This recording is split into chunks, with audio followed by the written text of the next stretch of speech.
నమస్తే, నేను మీ Gopi. Welcome back to మనం టీవీ. మల్లికార్జున ముత్య అలియాస్ అప్పాజీ. ఈ పేరు గత 3 నెలలుగా సోషల్ మీడియాలో విపరీతంగా వైరల్ అవుతుంది. అసలు ఈ అప్పాజీ ఎవరు, ఎందుకు ఎమ్మెల్యేలు కూడా ఇతని దగ్గరికి వెళ్ళి ఆశీర్వాదం తీసుకుంటున్నారని మనం ముందుగా అనుకుంటే, ఈ అప్పాజీ మన భవిష్యత్తు, వర్తమాన, భూతకాలంలో జరిగిన మొత్తం చెప్తూనే మన ఫోన్ నెంబర్లు, మన పేర్లు ఇవన్నీ చెప్పేస్తున్నాడు. అక్కడికి వెళ్తే నేను ఫేక్ ఏమనుకున్నాను, కానీ అక్కడికి వెళ్తే వాళ్ళే ఉన్నారు. ఒక 100 మంది వరకు ఉన్నారు. చూడండి, మంది వాళ్ళు అక్కడ ఏం చేస్తూ ఉన్నారు. ఆయన వస్తారు, ఫుడ్ అందరి మధ్యలో కూర్చొని తింటారు, మళ్ళీ తర్వాతకి వెళ్ళిపోతారు. ఇతను వచ్చేసరికి బెంగళూరు రాష్ట్రానికి సంబంధించిన వ్యక్తి, అలియాస్ కర్ణాటక రాష్ట్రానికి సంబంధించిన వ్యక్తి.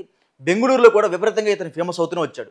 సో రీసెంట్ టైమ్స్లో ఇతను కర్ణాటక నుంచి హైదరాబాద్కి పటాన్ చెరువులు ముఖ్య నేతలు ఎవరైతే ఉన్నారో, ఎమ్మెల్యేలు కావచ్చు, లేకపోతే బడా నేతలు వచ్చి కలిసి వాళ్ళకైతే ఆశీర్వాదం అందజేస్తున్నాడు. అసలు ఈ అప్పాజీ ఎవరు, ఎందుకు ఎమ్మెల్యేలు కూడా ఇతని దగ్గరికి వెళ్ళి ఆశీర్వాదం తీసుకుంటున్నారని మనం ముందుగా అనుకుంటే, అసలు అప్పాజీ ఇతను వచ్చేసరికి గత 8 సంవత్సరాల నుంచి కూడా ఇలాగనే భవిష్యవాణి చెప్తా వస్తున్నాడు. అంటే ఇతను మనకి రీసెంట్ టైమ్స్లో మనకి ఇతను పరిచయస్తులు కావచ్చు, సోషల్ మీడియాలో కావచ్చు, లేకపోతే అలియాస్ ఇంక్లూడింగ్ శాటిలైట్లు కావచ్చు. ఇతను మనకి కేవలం 3 నెలల నుంచి ఇతను మనకి సుపరిచితుడు. కానీ బెంగళూరు రాష్ట్రానికి ఇతను గత 8 సంవత్సరాల నుంచి ఇతను ఈ భవిష్యవాణి చెప్తూనే వస్తున్నాడు. ప్రస్తుతానికి అతను వయసు వచ్చేసరికి 23 సంవత్సరాలు. అసలు ఎవరు ఈయన ఎంత ఫేమస్ ఎందుకు అవుతున్నాడు, ఎందుకు సోషల్ మీడియాలో ఈ విధంగా వైరల్ అవుతున్నాడని నేను తెలుసుకుంటే, అంటే ఈయన్ని సుమారు డైలీ 2000 మందికి పైగా ప్రజలు వచ్చి అతన్ని సందర్శించుకొని అతనితో మాట్లాడి ముచ్చటించి అతని నివాసం దగ్గరికి వెళ్ళి ఆ ఇల్లు మొత్తం చూసి పరిశీలించి అక్కడ ఫ్రీగా నిత్య అన్నదానం పెడుతూనే ఉన్నారు. అంటే ఎప్పుడు వెళ్ళినా సరే మనకి నిత్యం ఫుడ్ పెడుతూనే ఉంటారంట. అక్కడ అది స్పెషల్. అసలు ఎందుకు అప్పాజీ ఈ విధంగా ఎందుకు ఫేమస్ అయ్యాడు ముందుగా మనం మాట్లాడుకుంటే, ఈ అప్పాజీ వచ్చేసరికి గత 8 సంవత్సరాల నుంచి ఈ భవిష్యవాణి చెప్తూ వస్తున్నాడు. అది భవిష్యత్తు కావచ్చు, వర్తమానం కావచ్చు, లేకపోతే మన జరిగిపోయిన కాలం కావచ్చు. ఈ 3 కాలాల్లో మనకి ఏం జరిగింది, ఎప్పుడు నీ మీద పలానా అటాక్ జరగబోతుంది, ఎప్పుడు నీకు ఇలా మంచి జరగబోతుంది, రేపటి రోజున నువ్వు ఇది చేస్తే నీకు ఇది చాలా బాగుంటుందని జనాలకి చెప్తూ వస్తున్నాడు. ప్రజలు కూడా దీన్ని చాలా మంచిగా భావించి ఆయన చెప్పేవి కూడా ప్రజలు నమ్మి ప్రజలకు జరుగుతున్నాయి కాబట్టి ఆయన దగ్గరికి ఇంకా జనాలు తండోపతండాలుగా ప్రజలు వెళ్ళి ఆయన దగ్గరికి వెళ్ళి నమస్కరించుకుంటున్నారు, ఆయన పూజిస్తున్నారు ఒక దేవుడిలాగా. అంటే ఒకటి, నేను దేవుడు ఉన్నాడా లేడని మీరు నన్ను అడగొచ్చు. దేవుడు ఖచ్చితంగా ఉన్నాడు, ఏదో ఒక రూపంలో దేవుడు ఉన్నాడు. కానీ మనిషి రూపంలో దేవుడు ఉన్నాడు అనేదాన్ని అయితే నేను నమ్మను. మనిషి రూపంలో దేవుడు ఉన్నాడు అనేదాన్ని అయితే నేను నమ్మను. ఎందుకంటే వివిధ శక్తులు ఉంటాయని, నాకు ఆ మంత్రాలు వచ్చని, నేను ఇది చేస్తా అని, మనుషుల దగ్గర ఈ శక్తులు ఉన్నాయని నేను నమ్మను. ఎందుకంటే మన దగ్గర ఒక శక్తి ఉంది. ఆ శక్తి చాలామంది ప్రజలు నమ్ముతూ ఉంటారు. సో ఆ నమ్మినప్పుడు జనాలను మనం మాయ చేయకూడదు. దేవుడి పేరు చెప్పి జనాలను మనం మాయ చేయకూడదు. దేవుడు లేడని చెప్పట్లా, దేవుడు ఉన్నాడు. కానీ ఇలాంటి మనుషుల రూపంలో దేవుడు ఉన్నాడని చెప్పి అబద్ధం పుకారు సృష్టించాలని అయితే నేను నమ్మను. ఫస్ట్ ఆఫ్ ఆల్ ఇంకోటి వచ్చేసరికి ఈ అప్పాజీ మన భవిష్యత్తు, వర్తమాన, భూతకాలంలో జరిగిన మొత్తం చెప్తూనే మన ఫోన్ నెంబర్లు, మన పేర్లు ఇవన్నీ చెప్పేస్తున్నాడు. అంటే గత 8 సంవత్సరాల నుంచి చెప్తూనే ఉన్నాడంట. వీళ్ళ తండ్రి గారు ఎవరైతే ఉన్నారో హనుమంతరాయ ముత్త సంథింగ్ ఏదో ఉంది. సో ఆయన కూడా ఈ విధంగా చెప్తూనే వస్తున్నాడంట. భవిష్యత్తు కాలంలో ఏం జరగబోతుంది, వర్తమానంలో ఏం జరగబోతుంది, భూతకాలంలో ఏం జరగబోతుందని అప్పట్లోనే వాళ్ళ తండ్రి గారు హనుమంతరాయ ముత్త ఇవన్నీ చెప్తూనే వచ్చాడంట. సో వాళ్ళ కుటుంబ నేపథ్యం కావచ్చు, లేకపోతే ఆయనకు వచ్చే వారసత్వ లక్షణాలు కావచ్చు, సో ఇవన్నీ కూడా అప్పాజీకి అయితే వచ్చినట్టుగా అయితే అక్కడ గ్రామస్తులు అయితే భావిస్తూ ఉంటారంట. సో ఆ గ్రామస్తులు కూడా అప్పాజీ అంటే ఒక దేవుడిలాగా పూజిస్తూ ఉంటారంట. సో ఈ అప్పాజీ కూడా పెద్ద పెద్ద మంత్రుల ఇళ్ళకి వెళ్ళి, పెద్ద పెద్ద ఎమ్మెల్యేల ఇళ్ళకి వెళ్ళి, పెద్ద పెద్ద బిజినెస్ మ్యాగ్నెట్ ఇంటి ఇళ్ళకి వెళ్ళి ఆయన పాదం ఆ ఇంట్లో మోపితే చాలు అంతా మాకు రాసులు డబ్బులు వచ్చేస్తాయని ప్రజలు భావిస్తున్నారు. ఈ విషయాన్ని నమ్మి తండోపతండాలుగా రోజు 2000 నుంచి 5000 మంది జనాలు వెళ్ళి, భక్తులు వెళ్ళి అతన్ని పూజిస్తున్నారు. సో ఇంకొకటి, ఆ ఇంట్లో ఎవరైనా వెళ్ళొచ్చంట, ఎప్పుడైనా సరే ఆ ఇంట్లో మనకి ఎలా ఉంటుందంట. సో ఆయన పడుకునే బెడ్రూమ్ కూడా మనం వెళ్ళి చూడొచ్చంట. సో అక్కడ లోకల్ ప్రజలు చెప్పారు. సో ఆల్రెడీ నేను కొంతమంది ఎవరైతే ఈ అప్పాజీని దర్శించుకోవడానికి బెంగళూరు వెళ్ళారో, సో వాళ్ళల్లో ఒక ఇద్దరిని నేను పిక్ చేసుకున్నా. వాళ్ళు నాకు రీసెంట్ టైమ్స్లో వాళ్ళు పరిచయం అయ్యారు. సో వాళ్ళతో నేను మాట్లాడడం జరిగింది. అసలు నువ్వు అప్పాజీ దగ్గరికి ఎందుకు వెళ్ళావు, ఏం మాట్లాడడానికి నువ్వు అప్పాజీ దగ్గరికి వెళ్ళావు అని నేను అడగ్గా వాళ్ళు చెప్పిన సమాధానం ఇది. ఇద్దరితో చెప్పిన సమాధానం అయితే ఇది. సో ముందు వాళ్ళ సమాధానాన్ని మీరు వినండి, వాళ్ళు ఏం చెప్పారు, ఎందుకు అప్పాజీని వెళ్ళి కలిశారనే పూర్తి వివరాలను వాళ్ళ మాటల్లో విందాం. వాళ్ళని నేను అడిగి తెలుసుకోవడం జరిగింది. సో మీరు కూడా వినండి. So hi bro. Hi hi. So వెళ్ళావు అప్పాజీ దగ్గరికి? వెళ్ళాను బ్రో. సో ఏం చెప్పారు? అంటే వెళ్ళాను అక్కడికి వెళ్తే ఏముందంటే నేను యూట్యూబ్లో చూశాను. అంటే ఇన్స్టా కొంచెం ఫేమ్ అవుతాడు కదా, ఏంటి అక్కడికి వెళ్ళి తెలుసుకుందామని వెళ్ళాను. వెళ్ళేటప్పటికి చాలామంది జనాలు వచ్చారు. చాలామంది ఉన్నారు అక్కడ. జనాలు చాలామంది ఉన్నారు, ఎక్కడెక్కడి నుంచో వస్తున్నారు. నేను కూడా ఒక చిన్న కంపెనీలో చేస్తున్నాను. అక్కడికి వెళ్తే నాకు కూడా ఏమన్నా పెరుగుతుందేమో ఫ్యూచర్ల కోసం తెలుసుకుందామని వెళ్ళాను. అక్కడ రిసీవింగ్ కూడా చాలా బాగుంది, ఫుడ్ ఉంది, వాటర్ ఫెసిలిటీ అన్నీ కూడా ఉంది. కానీ ఏంటంటే అక్కడికి వెళ్తే ఒక తెలియని అంటే అంటారు కదా ఏమంటుంది వైబ్రేషన్స్ అలాంటివి ఉన్నది.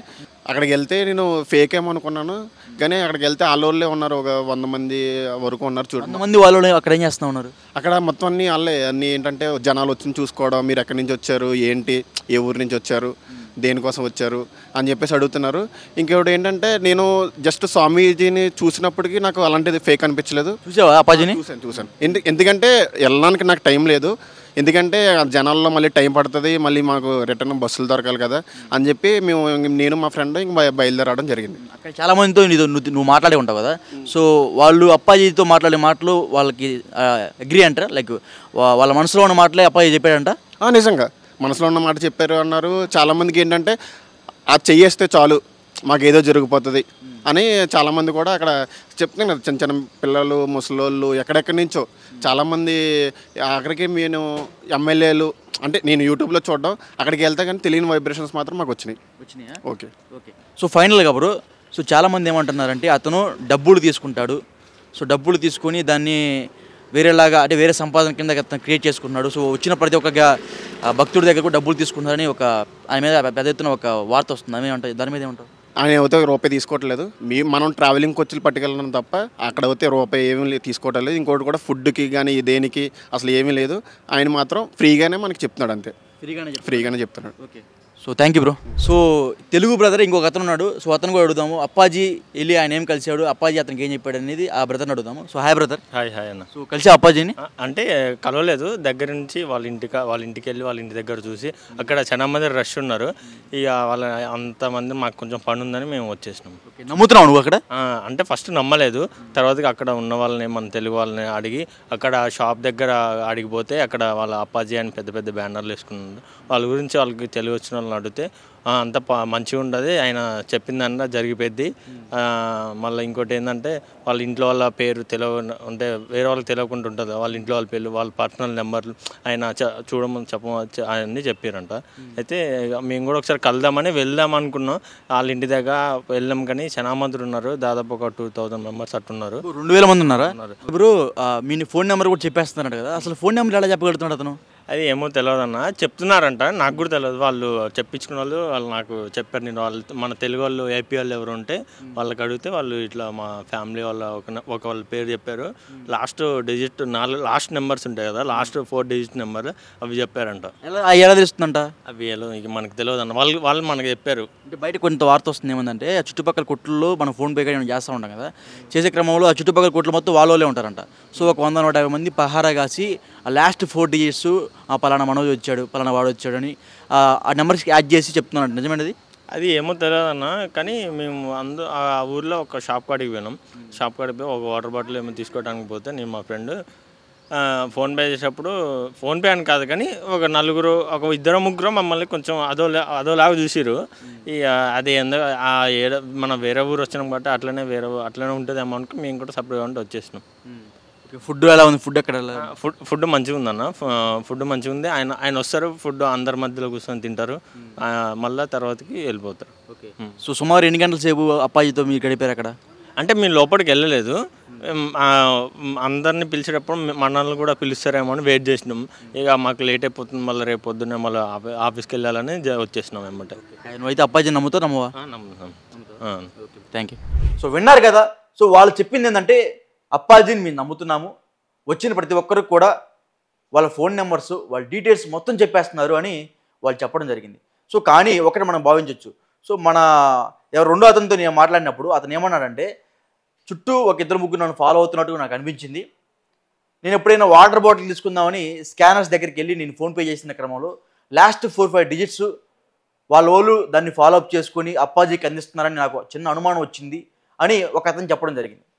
సో చెప్పిన క్రమంలో సో ఇది కూడా నేను భావించవచ్చు కదా అని అనుకున్నప్పుడు సో ఒకళ్ళ నెంబర్ అయితే గుర్తుంటుంది, ఇద్దరు నెంబర్ అయితే గుర్తుంటుంది, కానీ కొన్ని వేల మంది వస్తున్నారు కదా, సో అంతమంది పేర్లు అంతమంది నెంబర్లు ఎలా గుర్తుపెట్టుకుని చెప్తున్నారని నాకు ఒక డౌట్ వచ్చింది. సో అదొకటి. సో ఇంకోటి ఏంటంటే సో ఇంతమంది పేర్లు అతనికి ఎలా చెప్పబోతున్నారు, లేకపోతే ఇంతమంది సపోజ్ ఒక 2000 మంది జనాలు వచ్చారనుకోండి, 2000 మంది భక్తుల్లో ఒక 2-3 పేర్లు పర్టికులర్గా పిక్ చేసుకుని చెప్తున్నారా అనేది కూడా మనం మాట్లాడుకుంటే అలాగేం లేదు. వచ్చిన ప్రతి ఒక్కరి పేరు కూడా చెప్తున్నారు, వాళ్ళకి సంబంధించిన నెంబర్లు చెప్తున్నారు, వాళ్ళ డీటెయిల్స్ చెప్తున్నారు. నీకు రేపు జరగబోతుంది, పలానా తారీఖు నువ్వు బయటికి వెళ్ళొద్దు, నీకు ఇట్లా యాక్సిడెంట్ కాబోతుందని ముందుగానే హెచ్చరిస్తున్నారు ఆయన. సో ఇవన్నీ కూడా ఎవరైతే అప్పాజీని దగ్గరికి వెళ్ళారో సో వాళ్ళతో నేను అడిగి తెలుసుకోవడం జరిగింది. ఇంకోటి ఏంటంటే అప్పాజీ గతంలో ఒక ఎమ్మెల్యేగా పోటీ చేయడానికి ఒక అతను వచ్చారు.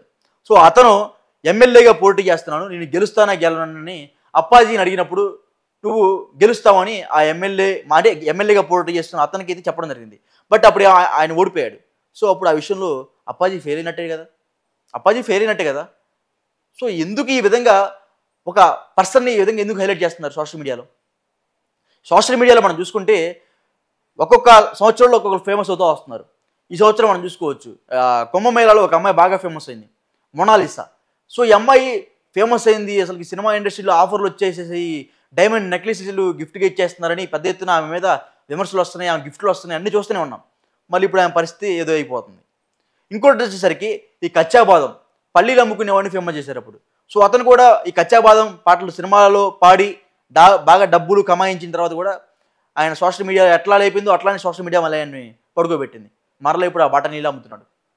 అంతెందుకు, మన హైదరాబాదు, మన 2 తెలుగు రాష్ట్రాలు చూసుకుంటే హైదరాబాదులో కుమారి ఆంటీ, మన ఐటీసీ దగ్గర ఉంటుంది ఆమె హోటల్ ఎంత ఫేమస్ అయిందంటే ఆమె వండే వంటకాల కన్నా ఆమె ఇచ్చే ఇంటర్వ్యూలు ఎక్కువైనాయి. సో అంత ఫేమస్ అయింది. ఒక్కసారిగా ఆకాశాన్ని తాగిపోయింది. అసలు ఆమె అంటే తిరుగులేదు. ఇంక్లూడింగ్ సీఎం దగ్గర నుంచి కూడా ఆమె వెళ్ళిపోయింది. అంటే ఆమె సీఎం దగ్గర నుంచి కూడా ఆమె వినతిగా మాట్లాడటం, అంటే కుమారి అంటే అనే పేరు రేవంత్ రెడ్డి దగ్గర కూడా వెళ్ళింది ఆ పేరు. సో సోషల్ మీడియా అంతా హైప్ తెచ్చింది. ఇప్పుడు కుమారి అంటే ఎక్కడికి వెళ్ళిపోయింది? ఆమెనే పిప్పి పిండి చేసేశారు. ఇప్పుడు ఆమె బిజినెస్ లేదు, ఏమీ లేదు, చాలా పడిపోయింది. గతంలో కానీ ఇప్పుడు బిజినెస్ చాలా పడిపోయింది. సో సోషల్ మీడియా ఈ విధంగా హైలైట్ చేస్తూ ఉంటుంది, ఈ విధంగా పడుకోబెడతా ఉంటుంది. అలాగనే ఈ అప్పాజీ కూడా వైరల్ అవుతున్నాడు. గత 4-5 నెలల నుంచి విపరీతంగా సోషల్ మీడియాలో కావచ్చు, ఇన్స్టాగ్రామ్లో కావచ్చు, మిగతా వెబ్సైట్ల ద్వారా కావచ్చు, అప్పాజీ అని కొట్టంగానే తెగ వస్తున్నాయి ఆయన ఫోటోలు, ఆయన నడుచుకుంటూ వచ్చాయి. కానీ చాలా కుర్రోడు, 23-24 సంవత్సరాల వయసు గల వ్యక్తి అతను. సో ఈ విధంగా వైరల్ అవుతున్నాడు. మరి గతంలో ఆయన చేసిన అంటే ఆయనకి ఏమైనా విద్య ఉండొచ్చాము, ఎందుకంటే ఇప్పుడు మా కెమెరామెన్ ఉన్నాడు. సో అతని వర్క్ నాకు రాకపోవచ్చు, అతనికి స్కిల్ ఉంది, కెమెరామెన్ అనే స్కిల్ ఉంది అతనికి. అంటే ఎక్కడ లైటింగ్ సెటప్ ఎట్లా చేసుకోవాలా, కెమెరా యాంగిల్ ఎట్లా పెట్టాలని అతనికి ఒక స్కిల్ ఉంది, కానీ నాకు ఆ స్కిల్ రాకపోవచ్చు. సో అలాగనే అప్పాజీకి ఆ స్కిల్ ఉండొచ్చు, ఆ భవిష్యవాణి కానీ లేకపోతే ఆ ఫోన్ నెంబర్లు చెప్పే స్కిల్ ఉండొచ్చు. సో ఆ స్కిల్ని జనాలకు ఉపయోగపడే విధంగా ఉంటే చాలా బాగుంటుంది. ఉపయోగపడకుండా ఉంటే అది మళ్ళీ వేరేలాగా ఉంటుంది. ఎందుకంటే మన సోషల్ మీడియాలో వీళ్ళందరూ ఎంతమంది అయితే ఫేమస్ అయ్యారు, సో ఆ ఫేమస్ అయిపోయిన వాళ్ళు ఎలాగైతే మళ్ళీ ఇప్పుడు వాళ్ళ మళ్ళీ బతుకు తెరువుని ఎట సాగిస్తున్నారు. సో అలాగనే అప్పాజీ కూడా అలా వెళ్ళిపోతాడు అనే ఒక సంకేతాలు అయితే ఇప్పటి నుంచి అందుతున్నాయి. సో మరి ఎలా ఉంటారు, దాన్ని ఎలా స్వీకరిస్తారని చూస్తూ ఉండాలి.